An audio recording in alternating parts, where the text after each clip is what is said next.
Hello student, आज मैं आपको पढ़ाऊंगी डी मोलवियर थ्योरम का यूज एप्लीकेशन। देखिए, सबसे पहले समझते हैं कि डी मोलवियर थ्योरम कहती क्या है। डी मोलवियर थ्योरम बेटा cos theta plus i sine theta whole power N.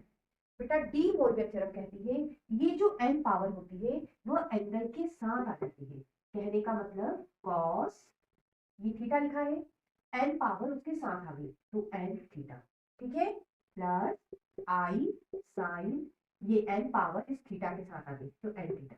ये बेटा आपकी डी मोलवियर थ्योरम है। अब बच्चों इसकी हेल्प से हम क्वेश्चन सॉल्व करते हैं। देखिए x cube plus 1 equal to 0, ये बेटा इक्वेशन है।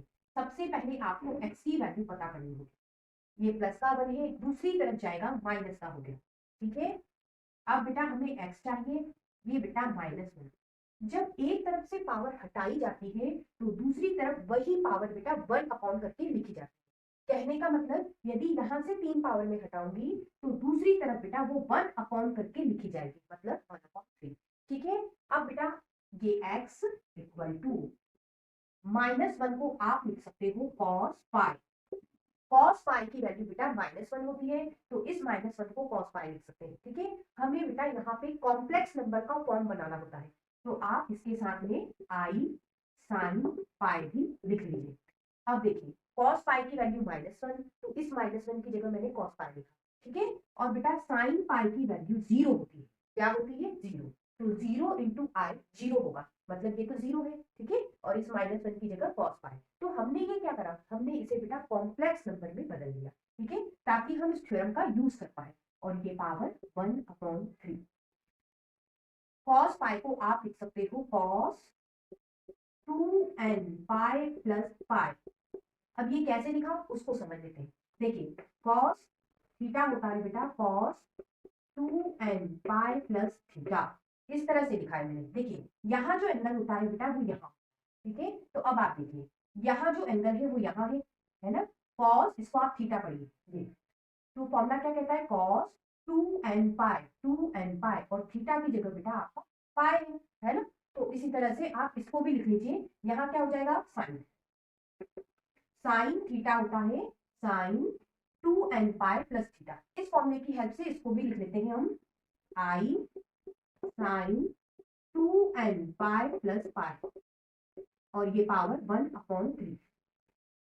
अब बच्चों यहाँ पे हम डी मोलवियर थ्योरम यूज करेंगे।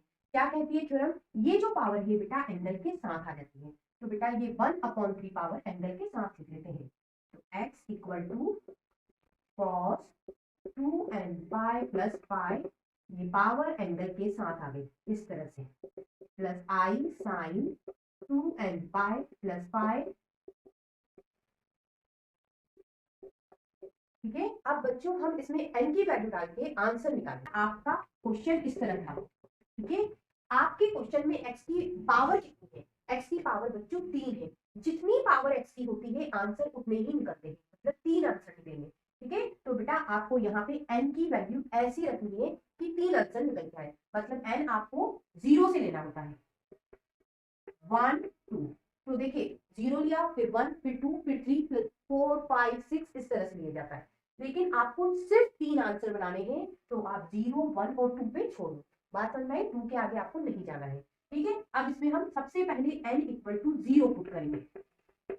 जब आप यहाँ बेटा 0 रखोगे तो ये बनेगा x इक्वल टू कॉस, ये देखिए ये पाई/3 बन जाएगा, ये तो 0 हो गया,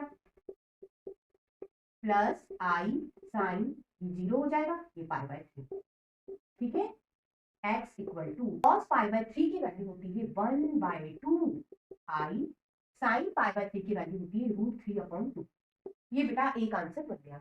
अब n इक्वल टू 1 लेंगे।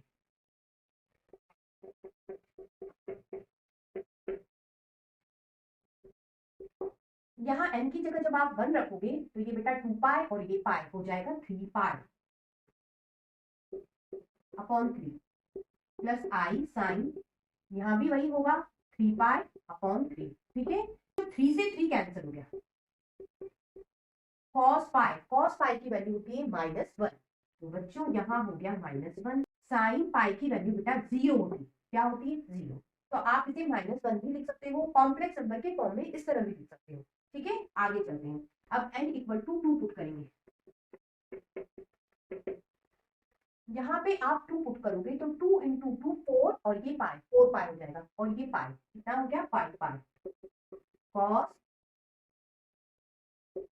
5 पाई और ये बेटा अपॉन में 3 plus i sine 5 pi upon 3 x equal to cos 5 pi upon 3 की वैल्यू होती है बच्चों 1 अपॉन 2, ये आई साइन 5 पाई अपॉन 3 की वैल्यू होती है -√3 अपॉन 2।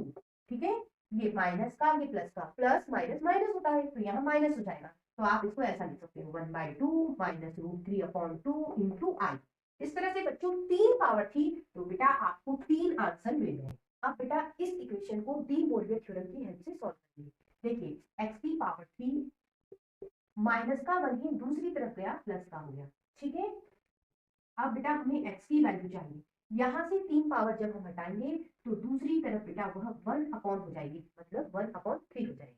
ठीक है, ये x इक्वल टू, अब बेटा इस 1 को आपको कॉम्प्लेक्स नंबर के फॉर्म में बदलना होगा, तो बच्चों आप इस 1 को लिख सकते हो cos 2n pi plus i sine 2n पाई।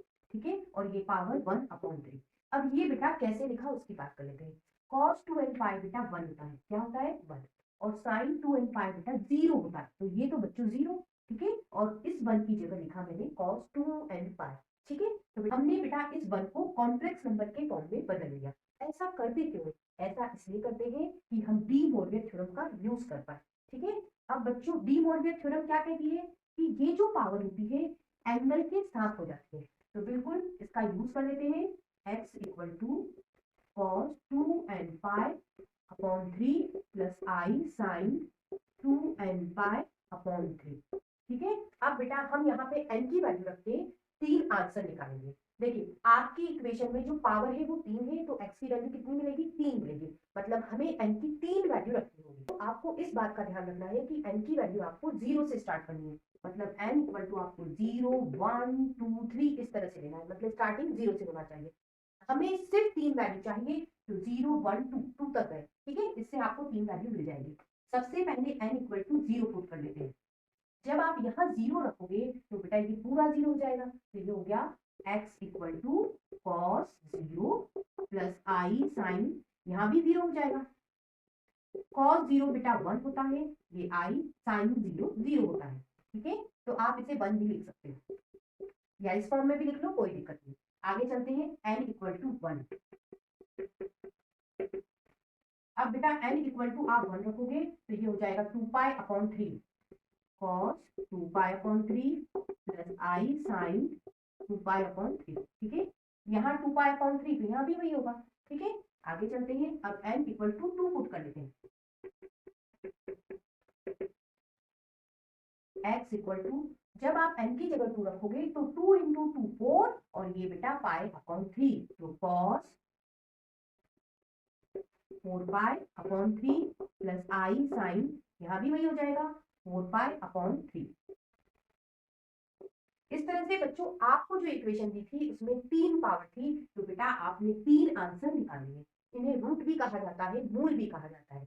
चलिए फिर मिलते हैं, फिर कुछ नया सीखेंगे, तब तक के लिए गुड बाय।